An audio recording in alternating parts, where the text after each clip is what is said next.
Y mire, yo quiero que le ponga mucha atención a mi querido Abud Onji, que es analista geopolítico, especialista en Medio Oriente, porque va usted a entender qué es lo que está sucediendo tanto entre Israel con Palestina, como Israel e Irán, y qué papel está jugando los Estados Unidos en esto, el papel que puede llegar a jugar también, por supuesto, Vladimir Putin de Rusia como mediador, qué es lo que pasó desde que Mahmoud Ahmadinejad, que era el presidente de Irán, anunció este programa nuclear y lo anunció como si fuera un día de fiesta nacional, es real, ¿eh?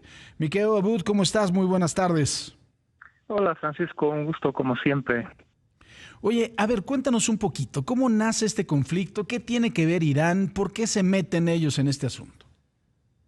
Pues mira, es un tema bastante complicado hablando de términos de tiempo, porque lo que estamos viviendo hoy no es el resultado de decisiones que se han tomado los días pasados. Si te acuerdas, hace un tiempo, cuando murió el expresidente de Irán, Ibrahim Raisi, en un accidente aéreo, en su momento estábamos platicando incluso en imagen también en ese espacio tan valioso para mí en lo personal. Y he dicho que pues no es accidente, no es casualidad. Y es una manifestación o fue una manifestación de que hay algo que va a suceder en el Medio Oriente, específicamente cambio de poderes, cambio de actores. Irán, desde que llegó al gobierno esta Guardia Revolucionaria Islámica iraní, ha dejado en diferentes países de alrededor muchas alianzas importantes. Se destaca por ahí el grupo Hamas dentro de Israel, se destaca el partido Hezbollah en el sur del Líbano, el régimen sirio que acaba de caer el fin del año pasado. Todos esos eran aliados incondicionales de Irán. Ahora, ¿qué importancia tiene Irán o por qué se habla tanto de este país? Irán es el tercer productor de petróleo en el mundo. Tiene la reserva más grande, la tercera más grande del mundo después de Venezuela y Arabia Saudita. En segundo lugar viene Irán también. También está en los primeros tres de productores de gas natural en el mundo. Eso estamos hablando de recursos naturales de muchísima importancia. Controla sobre el Golfo Pérsico el estrecho Hormuz, que por ahí pasa el 20% del petróleo del mundo. Diario estamos hablando de 17 millones de barriles de petróleo, pasan justo ahí bajo el control iraní. Entonces tiene un poder demasiado importante solamente por su ubicación estratégica. Estados Unidos desde hace muchísimos años, lo que tú comentaste de Ahmadinejad, tuvo una relación con Irán, varió entre buena, mala, amistad, enemistad. De hecho, el primer reactor nuclear que se ha instalado en Irán antes, cuando todavía estaba el Shah de Irán, fue regalo del presidente Nixon de Estados Unidos. Desde ahí fue impulsado el país a desarrollar esas habilidades en temas de energía nuclear, etc. Sin embargo, el régimen actual se alejó poco a poco de esa línea que trazó Estados Unidos y empezó a generar muchos conflictos en la región y arriesgaba realmente la paz de Israel. A mí se me hace muy parecido lo que estamos viviendo hoy en día. Creo que también estarás de acuerdo con esto, con lo que hemos vivido en el año 2003 con la guerra de Estados Unidos-Irak. Uh-huh. Lo mismo, o sea, Saddam Hussein fue alguien muy apoyado de Estados Unidos por mucho tiempo, salió de control, empezó a generar mucho riesgo de seguridad en la región según los términos de Estados Unidos. Y casi Estados Unidos era quien va a salvar la humanidad de ese presidente que provocaba o que generaba mucha preocupación en el mundo. Claro. Algo muy parecido estamos viviendo hoy en día con Irán. Fíjate, ahora que estabas hablando del Shah de Irán y de lo de Nixon, pues tuvo un nexo muy importante con México, el Shah de Irán, porque después de la Revolución Islámica sale, por supuesto, de Irán y se viene a vivir a México. Mucha gente decía que la casa del Shah de Irán estaba en Acapulco, no es cierto, estaba en Cuernavaca, ¿no? Y se vino a vivir aquí a México, refugiado, y estuvo una buena temporada, por supuesto, aquí en nuestro país, hasta que fue a Nueva York y ahí muere. Pero es muy interesante el paso del Shah de Irán precisamente por nuestro país. Así es, Francisco. Incluso hablando del Shah de Irán, justo hace 15 minutos aproximadamente, su hijo, que no sé exactamente en qué país vive ahorita, pero últimamente tiene mucho apoyo en redes sociales, publicó un post en X y hablaba que muchos contactos de él dentro de Irán le están comentando que el régimen actual está desmoronando de forma muy rápida.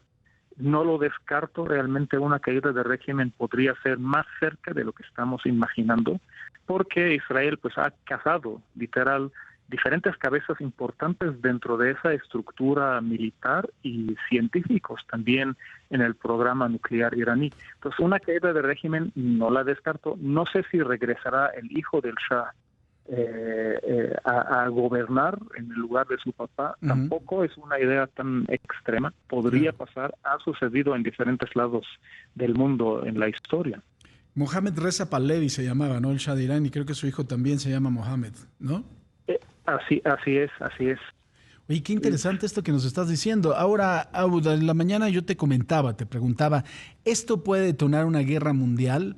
La beligerancia de Trump en cuanto a estar amenazando al propio Ali Khamenei, el ayatollah Khamenei, ¿puede derivar esto en un conflicto lejos de esa región? Digo, obviamente los temores que se tienen es que pudiera darse una guerra mundial. Mira, para presenciar una tercera guerra mundial habrá que hablar de otros actores que tendrían que involucrarse. Yo lo que veo, al final de cuentas, con el presidente Donald Trump estamos de acuerdo o no, eso es otra cosa, pero es alguien inteligente y está sabiendo lo que está haciendo, ¿no? Aquí voy a dar unos ejemplos de los actores que podrían involucrarse, pero no va a suceder porque él ya pactó con ellos. Primero, China.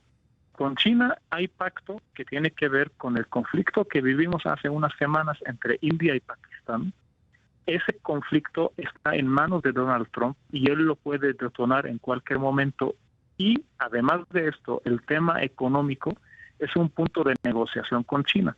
Y Taiwán también es un tema en manos de Estados Unidos. Entonces, todos esos tres puntos, él presiona a China y China no se va a meter en el conflicto a favor de Irán. Con Rusia, lo mismo sucede entre Rusia y Ucrania. Ucrania prácticamente se regaló a Rusia cuando llegó Donald Trump al gobierno. No está haciendo nada serio para apoyar a Zelensky. Entonces, Rusia tampoco le interesa hoy en día meterse a favor de Irán. El Medio Oriente, específicamente hablando de países del Golfo Pérsico, con mucho poder adquisitivo de petróleo, específicamente Arabia Saudita, no se va a meter porque a Arabia Saudita le interesa acabar con los hutíes en Yemen, y los hutíes son los aliados de Irán, y Irán ha financiado por mucho tiempo los hutíes. Entonces, esos actores que podrían apoyar a Irán no lo van a hacer porque tienen todo amarrado con Donald Trump. Entonces, yo descarto ese escalamiento. Podría entrar Estados Unidos en el conflicto. Hace unos minutos anunciaron algo muy ambiguo, la verdad. Dijeron que Donald Trump va a tomar la decisión de que si se involucra directamente en la guerra contra Irán o no durante las próximas 2 semanas. Ambiguo porque no dijeron que en 2 semanas va a decidir, no. Durante las próximas 2 semanas, es decir, mañana puede decidirlo, la próxima semana o en 2 semanas, ¿no? Yo no creo que llegue el conflicto a más de 2 semanas, lo veo bastante acelerado.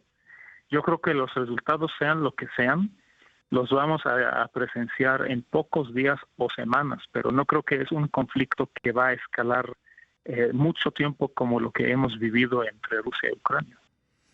Ahora, ¿qué ves tú qué sigue en esta guerra entre Palestina e Israel? Pues mira, realmente la guerra no está entre Palestina e Israel, está entre Israel y países que han apoyado la causa palestina, entre ellos Irán, ¿no? O sea, si nosotros eliminamos esos países que han financiado o han apoyado grupos que creen en esa causa palestina o no quieren convivir, ¿no?, en un país donde puedan convivir los palestinos y los judíos, los árabes de diferentes etnias y religiones juntos, creo que ahí está el conflicto. ¿Qué sigue en este tema? Lo que estamos viviendo hoy en día, que por ejemplo los que viven en Cisjordania bajo el gobierno palestino, pues no tienen tanto problema con Israel. Había muchos problemas en la historia, pero hoy en día el conflicto se concentra más entre Hamas e Israel. La Franja de Gaza no pertenece a ese gobierno palestino, está gobernada del grupo Hamas, es decir, es como si fuera un tercer país en este conjunto, ¿no? Entonces, yo creo que eliminando todas esas causas o esos factores que alimentan, ¿no?, esa visión, vamos a decirla, extremista, yo creo que podría llegar un momento donde pues haya algún acuerdo de dos países, un Estado palestino, un Estado israelí, que tenga cada uno de ellos delimitada su área y conviviendo. Yo no lo descarto, a lo mejor no es algo que vamos a vivir en unas semanas, pero podría suceder en unos años, ¿no? Claro.